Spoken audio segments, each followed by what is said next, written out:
All right, I think we're live. Okay, cool. So we're talking about agile analysis today. This is a fun one and actually something I end up doing a lot, though we may not call it because there is an agile business analysis certification. There's agile project management certifications. All those kind of great certifications are out there that can confuse some people. But what we want to pay attention to, actually, most importantly, with Agile Business Analysis, is about that mindset. It really is a mindset that we use. I'm going to show you a few techniques today, just because they're some of my favorite and efficiency ones. And it's ones that I use daily, and they're agile in nature and like almost agile, like with a little a, not a big A, like as a methodology, but again, that mindset and about being productive, efficient, effective, and really maximizing value delivery. I mean, that's the biggest piece, and think about BAs. What do?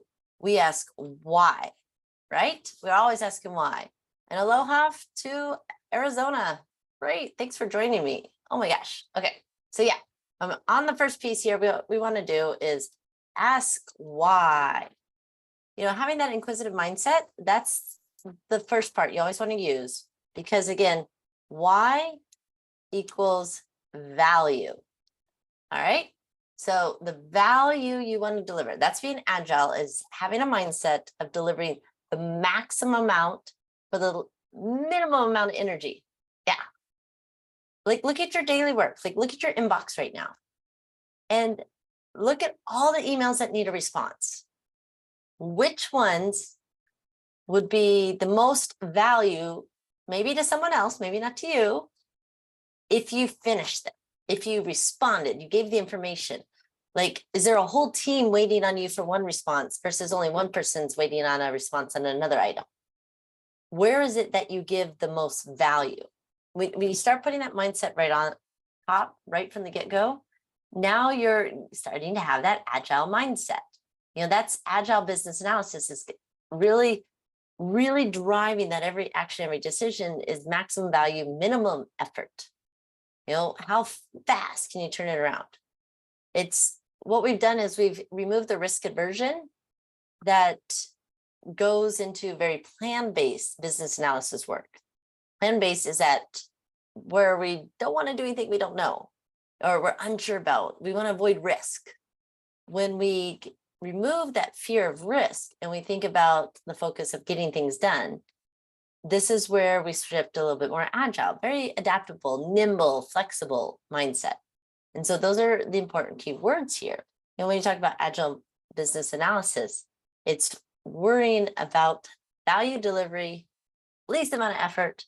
And also what you're going to do, you're going to collaborate with others. How cool is that? Yes, all these techniques are collaborative in nature. And so I want to show you a few things just to help you get your mindset around some of this. I thought might help us out here today. And so let's go ahead and I'm going to share and we're going to take a look here. One of the techniques, one second. What we're going to do is we're going to look at techniques, and I'm going to pull up the official words, like that are out of the Backlog guide, because that's always good to start that. As much as we're talking agile business analysis, I want to show you that there's some techniques that have long been in the Backlog guide that we can use in a very agile way and give you those examples. All right, so let's share screen over here. I'm going to share my PowerPoint presentation. Here we go.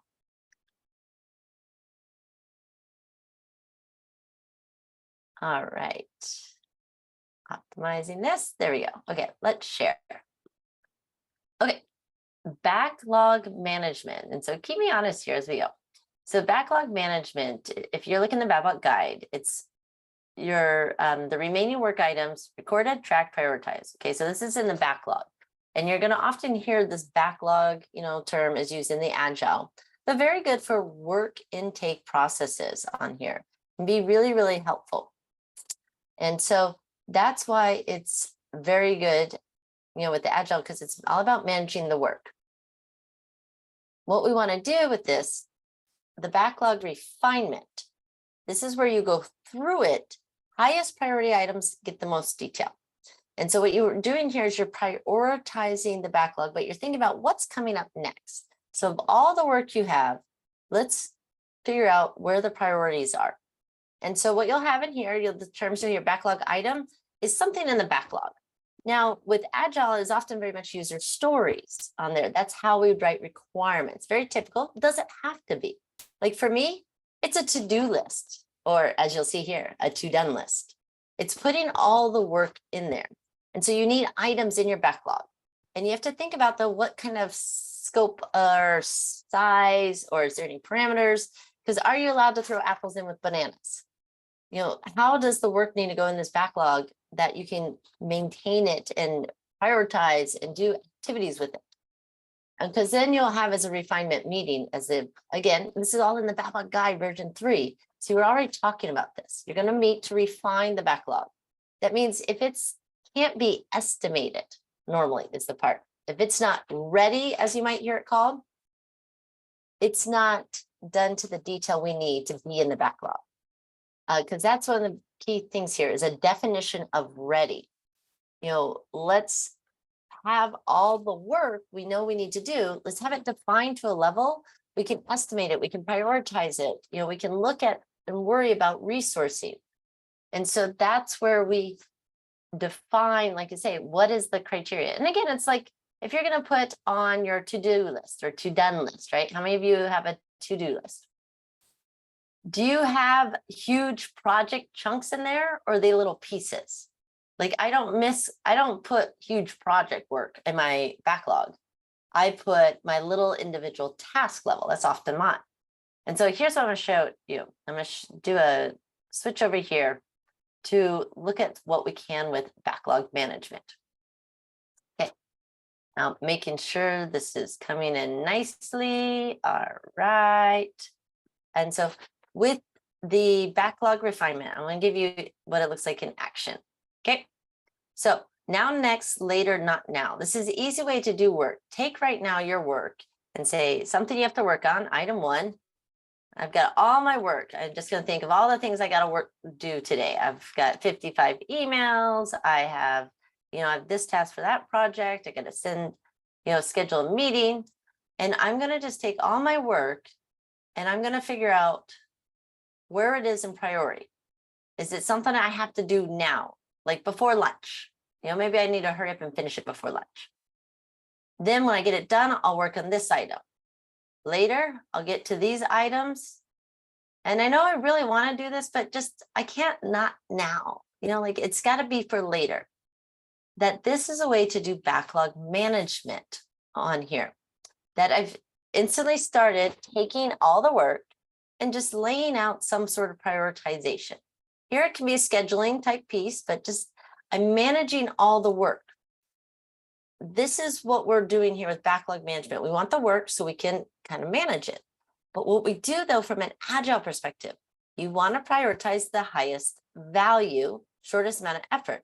So take for example, I get the boss, or not the boss, we'll call it the manager calls.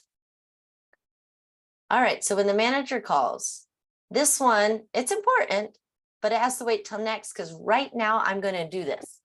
This one might have to wait till later. That's okay. So when I finish the manager's call, and so it's done, I would pick up the next highest prioritized item. This one was next. Okay. And then I'm going to want to make sure I've got enough work ready to go right after that.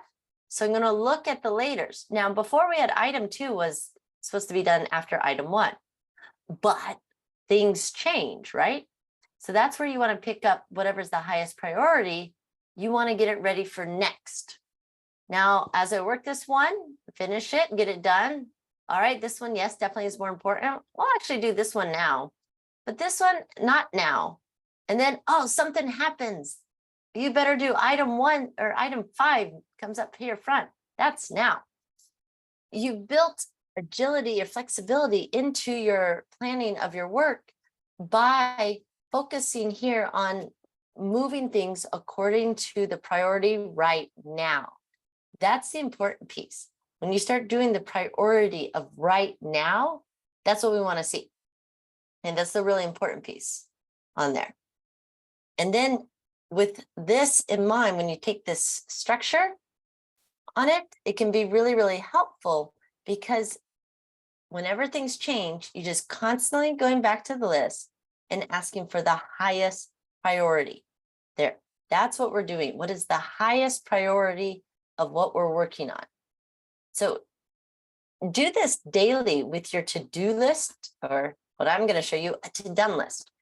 So I'm reprioritizing all the work. Now, next, later, priorities, moving around, and biggest thing is shifting priorities on there. That's what we want. So let's take that same approach though, for again, this backlog management and refinement. What you're often doing is putting all the work in your to-do. So I'm gonna get let's get a bunch of pieces of work. Work 1, work 2, these could be user stories, it could be tasks. Any way that the team agrees really is a great way to set this up. Again, most agile business analysis work are gonna want all these user stories, and they'll tell you to put them in the backlog. So what we do is we put them in the backlog, and so all the work goes in to do. This is our backlog of work. Now, the agile mindset is always, again, about highest value. So pick the item on here that's of highest value, and you're going to do it. So doing portion. This is what I'm doing right now. I'm going to work on this, and as soon as I get it done, I can go and pick up something else to work on. The trick here is, this is why it's so important, is if you think in the manner of this way, is I pick up something and I work on it. And when I have to stop working on it, it's either done or it goes back to the to-do pile. So when I'm working on something, and like the same situation, we're going to get the urgent email comes in. It wants to distract you from your work.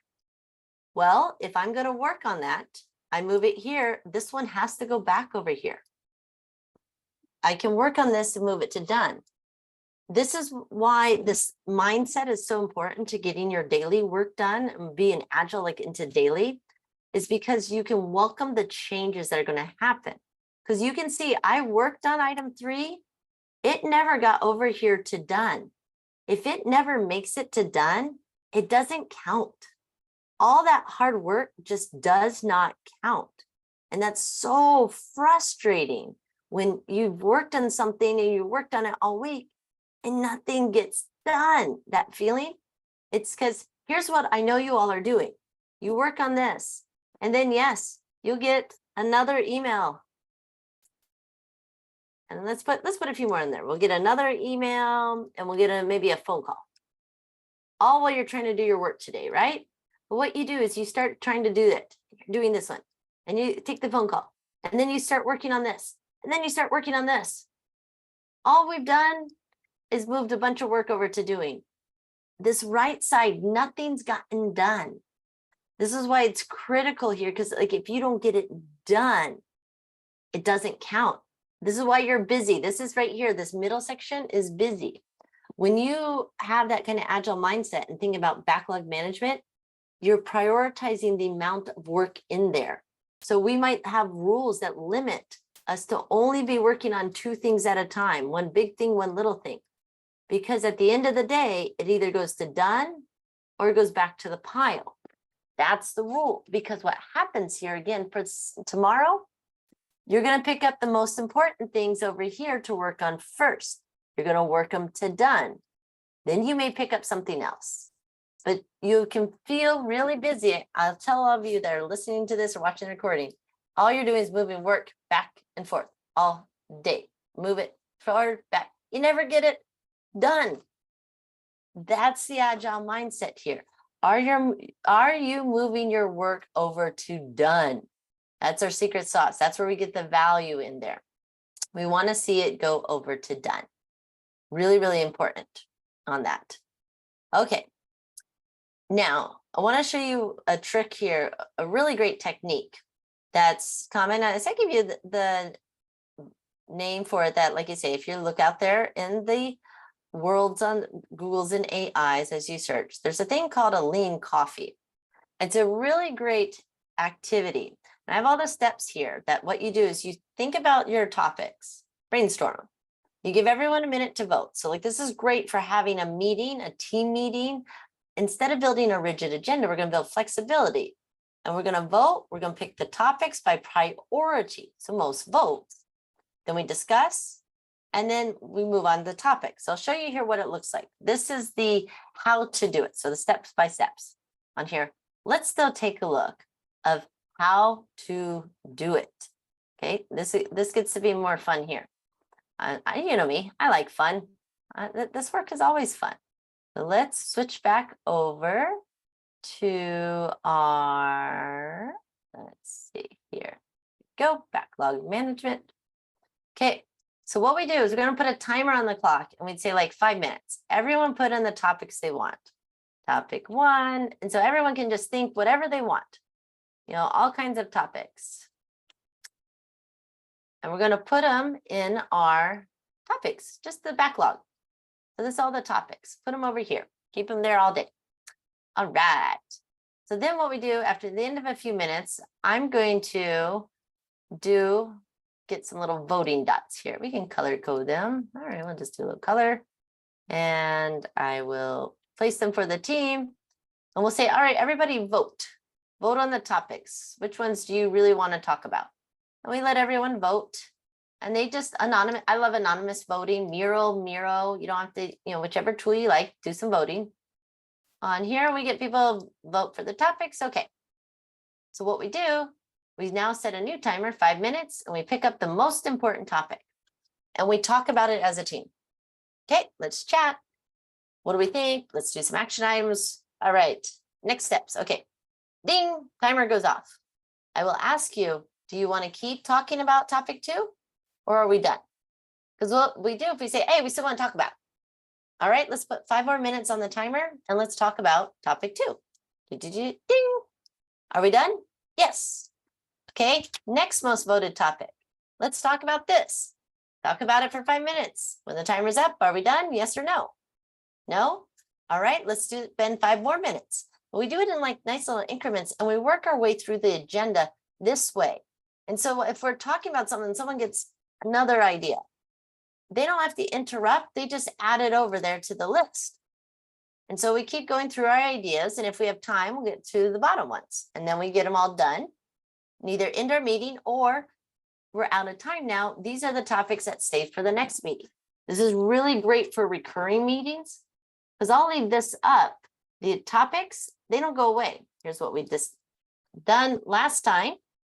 And then all week long, if anyone has another idea, they can come in and add the idea to the backlog. So when we come into the team meeting on Wednesday, we go ahead, we review the items, we add any new ideas, then we vote, and then we can do our meeting. We'll run it by highest priority item, discuss it, move it to done. That's a way of doing backlog management. That is, again, you're building nimbleness, the agility right into your day-to-day work. And that's really, really, really, really helpful on there. And that, again, that flexibility in what we do while still getting work done. Isn't that great? I really like this one a lot. So using Lean Coffees, we use it with the board I have that we use that to manage our agendas and things we need to talk about, our work items, real simple and easy ways to do this. But again, we're focusing on always reprioritizing, highest priorities, most amount of value delivered, done. That's why I don't have a to-do list. I have a to-done list. And so this is where, again, that agility, you're okay that plans and things going to change. You just keep reprioritizing. You keep going with it. And I want to show you one more thing, because what's really helpful here, I said that word done, right? We talked about done a couple times. Well, again, let's just go over to the good old Backlog guide. And let's share my screen. There's a technique in here that is actually really helpful, and just a good practice is acceptance and evaluation criteria. This is really helpful to know and think about daily, is asking people, what are you willing to accept on here? Now, Backlog guide, measures of value attributes for assessing or comparing solutions, alternative options. For those that, again, are doing more traditional, just to know out of the concept, I always laugh that there's two techniques here, not just one. And this technique number one from the Backlog guide, acceptance criteria is about whether or not you accept the item as delivered. Does it deliver value? That is like accepting one thing. You're comparing one thing to whether or not it's acceptable versus evaluation criteria.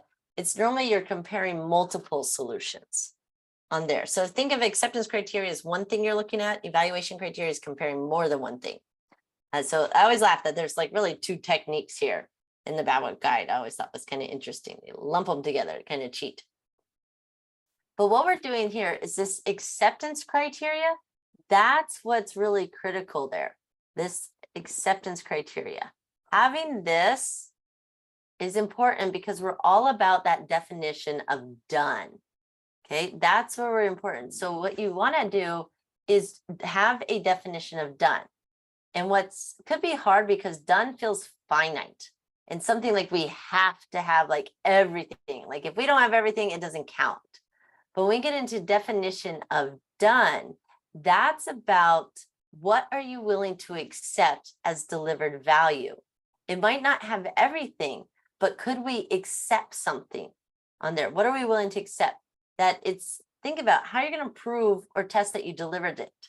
You know, what measurements, you know, your assessments, you know, could often are like testability, like prove that you delivered it. You know, any of those measures that are common in it. But just thinking through is, all right, well, I want a study guide for my certification exam prep. Does it have to be everything or is it like an outline? Like would an outline be okay to start? If I sent you an outline and say, here's what to study. I didn't say how to study it or details about it. Would you be willing to accept that? Because I could get that as a definition of done. I've delivered you something, but I want to know what you're willing to accept. If you've got some minimum requirements in there, ooh, minimal viable product, right? See, minimal amount of effort, maximum value. So you will find it valuable if it at least has what features. That's what we want to think back, even to our work, all those Kanban boards, our to-done lists on there. Put on there, not just a definition done, but like think about your acceptance criteria. What is acceptable to your stakeholders? Some might have that higher need. My favorite phrase that, just kills me so much is form over functionality. I don't want something to be prettier over being effective. I want it to be working. That's important to me more than it is looking pretty, but that's because I have an agile mindset. As long as it works, could you at least use it, start getting some value right away versus me take longer to make it pretty? And pretty's in the eye of the beholder, right? Hard to test it, but what's acceptable? A good way to build this into your day-to-day work with, you know, like to be a little more agile in your business analysis work is always be asking what's the acceptance criteria? What is the minimum they would be willing to accept? When you respond to someone, you know, I actually, when someone asks me a big task in email, I'll be like, I got your email. I will respond by Friday. You know, that's one, normally the first part, give them something, right? Because otherwise they don't know if you're working on it or not. I'll respond. But then what I'll do is I'll follow up and say, all right, do you need the whole presentation or were you looking for an outline? Are you looking for like something like already put together or can I give you the bullet points? And I'll ask that right when I get the first request because I'd rather get some immediate feedback of say yes or no. What are they willing to accept? Because that's important to me. I want to know that acceptance level so I don't do more work than I have to in trying to get the work done.